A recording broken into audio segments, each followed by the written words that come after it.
food reaches the small intestine, it is unrecognizable, but still far from being digested.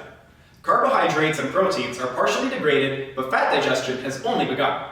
The process of digestion accelerates during chyme's 3 to 6 hour journey through the small intestine, and it's here that most of the water and virtually all nutrients are absorbed.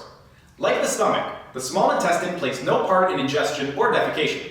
Although the primary function of the small intestine is to break down chyme chemically, intestinal juice provides little of what's needed to perform this function. Most of the substances required for digestion, such as bile, digestive enzymes, and bicarbonate ions, are imported from the liver and pancreas. Hence, anything that impairs liver or pancreatic function or delivery of their juices to the small intestine severely hinders our ability to digest food and absorb nutrients.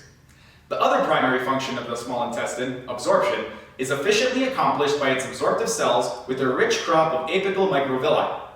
Optimal digestive activity in the small intestine also depends on a slow, measured delivery of chyme from the stomach. Entering chyme is usually hypertonic. For this reason, if large amounts of chyme were rushed into the small intestine, the osmotic water loss from the blood into the intestinal lumen would result in dangerously low blood volume. Additionally, the low pH of entering chyme must be adjusted upward, and the chyme must be well mixed with bile and pancreatic juices for digestion to continue.